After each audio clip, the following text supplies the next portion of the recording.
नमस्ते दोस्तों, Hindi book summaries में आपका स्वागत है। आज हम बात कर रहे हैं एक ऐसी किताब की जो आपको सोचने पर मजबूर कर देगी। Better decisions, fewer regrets by Andy Stanley. ये सिर्फ एक किताब नहीं बल्कि एक आईना है और ये कहानी है राहुल की। राहुल 29 साल का एक इंजीनियर, पुणे में एक एमएनसी में काम करता है। सैलरी ठीक ठाक है, घर ऑफिस का एक जैसा रूटीन है, वीकेंड पर नेटफ्लिक्स और ओटीटी। लेकिन अंदर से कुछ खाली खाली सा लगता था। उसके दोस्त अक्सर कहते, भाई कब तक ऐसे ही चलेगा, कुछ बड़ा कर। राहुल हर बार हंसकर कहता, सब तो सही चल रहा है ना, तुम लोग ओवरथिंक करते हो। पर असल में वो खुद से भाग रहा था। एक दिन ऑफिस में बोर होके वह ऑनलाइन स्क्रॉल कर रहा था। तभी एक बुक टाइटल उसकी नजर में आई, बेटर डिसीजंस, फ्यूअर रिग्रेट्स। उसने सोचा, चलो ट्राई करते हैं। किताब हफ्तों तक उसके बैग में पड़ी रही। फिर एक रात जब नींद नहीं आ रही थी, उसने उसे खोला।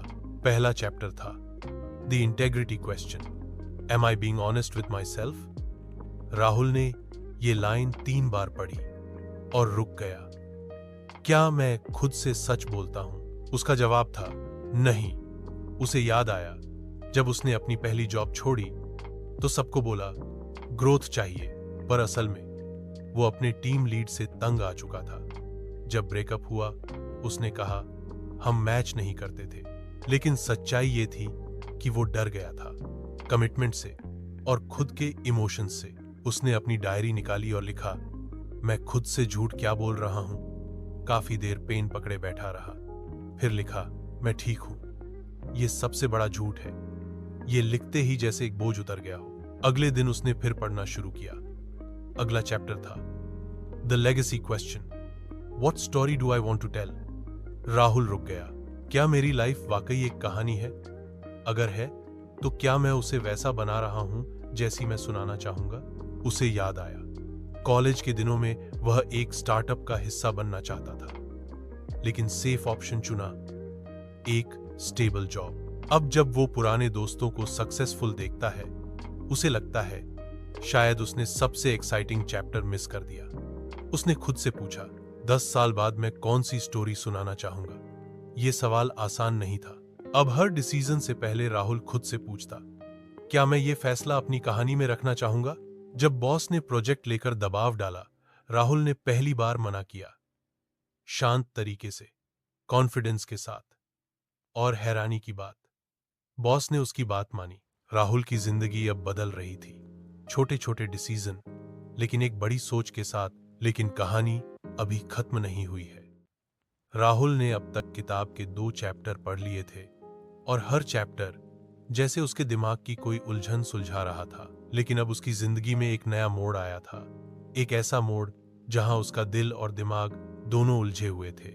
राहुल एक प्रोजेक्ट पर काम कर रहा था जो बाहर से बहुत ग्लैमरस लग रहा था, बड़ी कंपनी, बढ़िया पैसा और मौका खुद को साबित करने का। लेकिन इस प्रोजेक्ट में एक दिक्कत थी, इसके पीछे की नीयत सही नहीं थी। राहुल को प्रेशर था, बॉस कह रहा था, अगर ये प्रोजेक्ट तुम लीड करोगे तो प्रमोशन पक्का समझो। लेकिन राहुल के अंदर एक अजीब सी बेचैनी थी। उसी रात उसने किताब का अगला चैप्टर खोला, the legacy question, what story do I want to tell. यानी क्या कहानी मैं अपने बारे में खुद को और दूसरों को सुनाना चाहता हूं? राहुल थोड़ी देर तक उस सवाल को बस देखता रहा। फिर उसने खुद से पूछा, अगर मैं ये प्रोजेक्ट करूं और 10 साल बाद अपनी बेटी को अपनी करियर जर्नी सुनाऊं, तो क्या मैं गर्व से बता पाऊंगा कि मैंने क्या किया था? किताब कहती थी, हर डिसीजन एक कहानी का हिस्सा बनता है और सवाल ये है, क्या वो कहानी सुनाने लायक है? राहुल को याद आया जब कॉलेज में एक बार उसने एग्जाम में चीटिंग करने से मना किया था। तब सबने कहा था, तू बेवकूफ है। लेकिन आज तक वो उस फैसले को गर्व से याद करता है। उसने खुद से पूछा, क्या मैं ये कहानी भी वैसे ही याद कर पाऊंगा? उसका जवाब था नहीं। अगले दिन राहुल ने अपने बॉस से बात की, सर मैं ये प्रोजेक्ट नहीं लूंगा, ये मेरे वैल्यूज से मैच नहीं करता। बॉस थोड़े नाराज हुए, लेकिन राहुल को एक अजीब सी शांति मिली थी। उस रात राहुल ने अपनी डायरी में लिखा, हर डिसीजन एक पैराग्राफ है मेरी लाइफ स्टोरी का। मैं नहीं चाहता कि उसमें कोई पेज ऐसा हो जिसे पढ़कर अफसोस हो। अब राहुल हर डिसीजन को ऐसे देखने लगा, क्या मैं इस कहानी को बार बार सुनाना चाहूंगा? और यही सोच उसके हर छोटे बड़े फैसले को गाइड करने लगी। कुछ हफ्तों बाद राहुल को एक और ऑफर मिला, कम पैसे वाला लेकिन इथिकल प्रोजेक्ट। पहले उसने सोचा, क्या मैं पैसे को छोड़ सकता हूं? लेकिन फिर उसे अपनी ही कहानी याद आई। उसने हाँ कहा और उस प्रोजेक्ट ने उसकी जिंदगी की दिशा ही बदल दी। वो लोग जिनसे वह काम कर रहा था ईमानदार थे, इंस्पायरिंग थे और राहुल को हर दिन ये फील होता था कि वह सही रास्ते पर है। अब राहुल जान चुका था, अगर मैं एक अच्छी कहानी जीना चाहता हूं तो मुझे हर पेज सोच समझकर लिखना होगा। लेकिन कहानी यहीं खत्म नहीं हुई थी। किताब का आखिरी सवाल अब भी बाकी था, वह सवाल जो शायद उसे उसकी सबसे बड़ी उल्हन का जवाब देगा। और वह सवाल क्या था? राहुल अब पहले जैसे नहीं रहा था।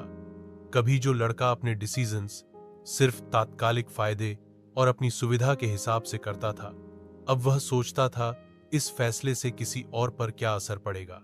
एक दिन जब वह अपने दोस्त निखिल से मिलने गया तो निखिल ने कहा, यार पहले तू बस अपने बारे में सोचता था, अब तू हर किसी के लिए खड़ा रहता है। राहुल मुस्कराया और बोला, क्योंकि अब मैं हर बार खुद से एक ही सवाल पूछता हूं, what does love require of me? उसने महसूस किया कि यह सवाल सिर्फ रोमांटिक रिश्तों के लिए नहीं है, यह सवाल हर इंसानी रिश्ते के लिए है परिवार, दोस्त, टीम और यहां तक कि अजनबियों के लिए भी। हर बार जब वह मुश्किल में होता तो यह सवाल उसका गाइड बन जाता। एक बार राहुल को प्रमोशन का ऑफर आया, लेकिन उसकी टीम में से एक और डिजर्विंग कलीग भी था, पूजा। पहले का राहुल यह मौका तुरंत पकड़ लेता, लेकिन अब उसने खुद से पूछा, क्या इस फैसले से सिर्फ मैं फायदा उठा रहा हूं या मैं वाकई सही कर रहा हूं? राहुल ने उस प्रमोशन को मना कर दिया और मैनेजमेंट से पूजा के नाम की सिफारिश की। जब पूजा को प्रमोशन मिला तो उसकी आंखों में जो खुशी थी वही राहुल के लिए सबसे बड़ा इनाम था। राहुल जानता था, प्यार का मतलब है किसी और की भलाई को अपनी प्राथमिकता बनाना, भले ही उसका मतलब हो कि आपको कुछ छोड़ना पड़े। यह त्याग नहीं, बल्कि समझदारी थी। अब राहुल की जिंदगी में स्थिरता थी, लेकिन साथ ही गहराई भी। वह हर दिन जागता और अपने फैसलों से किसी न किसी के जीवन में फर्क लाता। छोटे फैसले, लेकिन बड़े असर के साथ। उसने किताब को अलमारी में नहीं रखा। वह किताब अब उसकी मेज पर रहती थी, खुले हुए पन्नों के साथ, जैसे वह रोज कुछ नया सिखाती हो। Better decisions, fever regrets. अब उसके लिए सिर्फ एक किताब नहीं थी, वह उसकी जीवन दिशा बन चुकी थी। हर सवाल, क्या मैं ईमानदारी से जवाब दे रहा हूं? मेरी कहानी क्या होगी? क्या मैं अपनी कॉन्शियस को परेशान कर रहा हूं? क्या मेरे आसपास की कम्युनिटी मुझे क्या सलाह देगी?